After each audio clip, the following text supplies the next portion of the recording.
మరి మన వరంగల్ వెళ్దాం. వరంగల్లో మా ప్రతినిధి స్వామి మనకి అందుబాటులో ఉన్నారు. వరంగల్కి సంబంధించి భూపాలపల్లిలో కొనసాగుతుంది సింగరేణి పోలింగ్. ఇక దాదాపుగా అంటే 5 గంటల వరకు కొనసాగినటువంటి పరిస్థితి, ఇప్పుడే ముగిసినటువంటి పరిస్థితి. భూపాలపల్లి సింగరేణి కేటీజే అంటే కేటీకే సంబంధించి 5 ఇంక్లైన్ గని దగ్గర ఉద్రిక్తత పరిస్థితి నెలకొన్నట్టు మనకు తెలుస్తూ ఉంది. కేటీకే 5 ఇంక్లైన్ దగ్గర ఎందుకు అలాంటి పరిస్థితి ఏర్పడింది, దీనికి సంబంధించి పూర్తి అప్డేట్స్ తీస్తారు. పోలీసులు కూడా చెదరగొట్టినటువంటి పరిస్థితి ఉందని తెలుస్తూ ఉంది. స్వామి చెప్పండి, అక్కడ పూర్తి అప్డేట్స్ ఏంటి?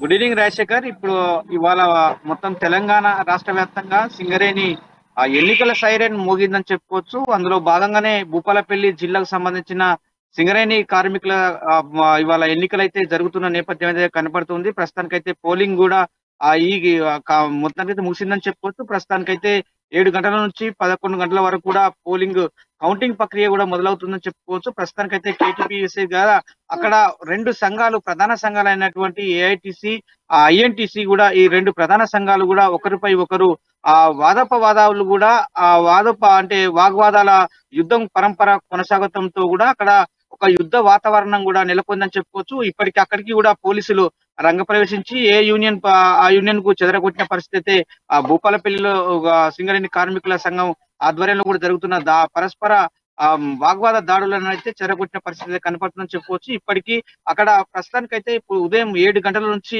5 గంటల వరకు సాఫీగా ఎలాంటి అవాంఛనీయ సంఘటనలు జరగకుండా కూడా ఆ పోలింగ్ ప్రక్రియ అయితే జరిగిందని చెప్పుకోవచ్చు. ప్రస్తుతానికైతే ఆ 7 గంటల నుంచి జరిగిన పోలింగ్ ప్రక్రియ 2 గంటల వరకు వచ్చేసరికి 76% కూడా పోలింగ్ శాతం నమోదైందని చెప్పుకోవచ్చు. ప్రస్తుతానికి ఇప్పుడు 88% కూడా పోలింగ్ కేంద్రంలో ప్రస్తుతానికైతే నమోదైనట్టుగా అధికారులు ప్రకటించారు. ప్రస్తుతానికైతే సింగరేణి కార్మికులు మొత్తానికైతే 5,421 మంది కార్మికులు తమ అమూల్యమైన ఓటును వినియోగించుకున్నారని చెప్పుకోవచ్చు. ప్రస్తుతానికైతే అక్కడ అంటే ఓటర్లు ఉండగా మాత్రం 4,000 పైచిలకు మాత్రము ఓటు హక్కును అయితే వినియోగించుకున్నారని చెప్పుకోవచ్చు. ప్రస్తుతం ప్రధానంగానైతే 2 సింగరేణి కార్మిక సంఘాల మధ్యన కూడా బలమైన సంఘాలు అయితే ఏఐటిసి, ఐఎన్టీసీ 2 సంఘాల మధ్యన కూడా బలమైన పోటాపోటీ ఉంటుందని చెప్పుకోవచ్చు. ప్రస్తుతానికైతే అక్కడ ఆ ఇద్దరి స్వామి, ప్రధానంగా ఎందుకు అసలు గొడవ జరగడానికి కారణం ఏమైనా తెలుస్తూ ఉందా? ఐఎన్టీసీకి సంబంధించి ఐఐటీసీకి మధ్య, కార్మికుల మధ్య ఎందుకు గొడవ జరిగింది ఏమైనా మనకు తెలుస్తూ ఉంది? ఎందుకంటే ప్రధానంగా ముందు నుంచి కూడా బాగానే సాఫీగా జరిగినటువంటి పరిస్థితి.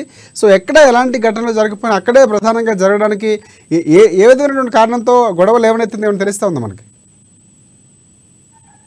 ఎస్ రాజశేఖర్, ఏఐటీసీకి సంబంధించింది యూనియన్ మొత్తానికైతే సిపిఐ అనుబంధ సంస్థగా పనిచేస్తున్న ఏఐటీసీ కార్మిక సంఘంలో కూడా మొత్తం అధిక కమ్యూనిస్టులు ఉన్నారు. మొత్తం 70% కూడా ఆ కమ్యూనిస్టులు అంటే కార్మిక సంఘాలు ఏఐటీసీలో పనిచేస్తా ఉన్నారు. మొత్తం గెలుపు ఆ ఏఐటీసీ అని చెప్పి కూడా అప్పటికి బలంగా కూడా చెప్తున్న పరిస్థితి అయితే కనపడుతుందని చెప్పుకోవచ్చు. ప్రస్తుతానికైతే ఆ ఐఎన్టీసీ అంటే కాంగ్రెస్ పార్టీ అనుబంధ సంఘంగా ఉన్న ఐఎన్టీయూసీని మాత్రము పలుమార్లు నిబంధనలు వేసిన పరిస్థితి అయితే కనపడుతుంది. సంబంధించిన ఉమ్మడి జిల్లాకు సంబంధించిన ఇన్ఛార్జి మంత్రి పొంగులేటి శ్రీనివాసరెడ్డి అధిక నిధులు కేటాయించి ఆ ఓటర్లను ప్రభలో పెట్టి కూడా మొత్తానికైతే ఐఎన్టీసీకి కొనుగోలు చేస్తున్న కార్మికులను కొనుగోలు చేస్తున్న పరిస్థితి అయితే కనపడుతుందని చెప్పి కూడా ఆరోపణలు చేయడంతో కూడా అక్కడ ఉన్న అంటే ఐఎన్టీసీ కార్మిక సంఘాలు అయితే ఒకసారి బగ్గుమన్నాయని చెప్పుకోవచ్చు. మొత్తానికైతే అదైతే నిజంగా నిరూపిస్తే మాత్రము కార్మిక సంఘం ఎన్నికల నుంచి బరిలో నుంచి తప్పుకుంటామని చెప్పి కూడా ఐఎన్టీసీ యొక్క బలమైన సంకేతాన్ని పంపడంతో కూడా అక్కడ ఒక యుద్ధ వాతావరణం అయితే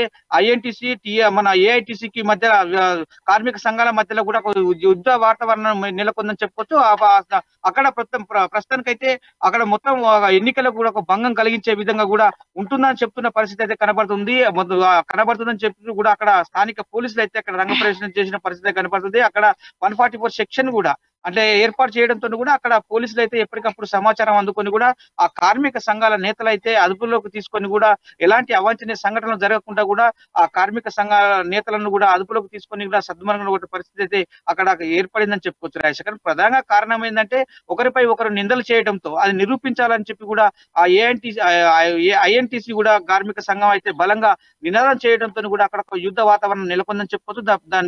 తద్వారా కూడా ఒక ఇద్దరి మధ్యన అంటే ఏఐటీసీ, ఐఎన్టీసీల మధ్యలో కూడా కార్మిక సంఘాల మధ్యలో కూడా ఒక యుద్ధ వాతావరణం అయితే నెలకొందని చెప్పుకోవచ్చు రాజశేఖర్.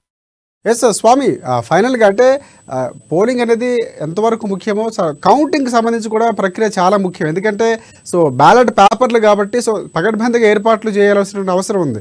సో దానికి సంబంధించి ఎంతమంది అధికారులు ఉన్నారు, పోలింగ్ సంబంధించినటువంటి సరళి ఎలా జరిగిందో, సో కౌంటింగ్ సంబంధించిన సరళి ఎలా ఉండబోతుంది, ఏమైనా అధికారులు మనకి వెల్లడించినటువంటి పరిస్థితి ఏమైనా ఉందా?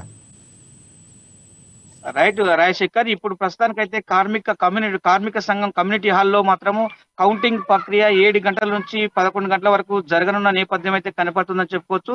ప్రస్తుతానికైతే 9 పోలింగ్ కేంద్రాల నుంచి బ్యాలెట్ బాక్స్లను కూడా తరలించే యోచనలో కూడా అధికారులు ఉన్నారని చెప్పుకోవచ్చు. ప్రస్తుతానికైతే మూడో రౌండ్ లో కూడా 2500 ఓట్లు ఒకేసారి లెక్కించవచ్చు అని చెప్పి కూడా అంటే అట్లా పలు దఫాలు 3 దఫాలు కూడా లెక్కించే ప్రయత్నంలో మొత్తం అంటే ఉన్నారు అధికారులు ఉన్నారని చెప్పుకోవచ్చు. ప్రస్తుతానికైతే ఆ 7 గంటల నుంచి 10 గంటల 9 గంటల లోపే కూడా కౌంటింగ్ ప్రక్రియ కూడా ముగిస్తుందని చెప్తున్న పరిస్థితి కనపడుతుంది. ప్రస్తుతానికైతే 10 గంటల లోపు మాత్రము తుది ఫలితాలు అయితే రానున్న నేపథ్యం అయితే కనపడుతుందని చెప్పుకోవచ్చు Rajasekhar. Yes thanks for updates.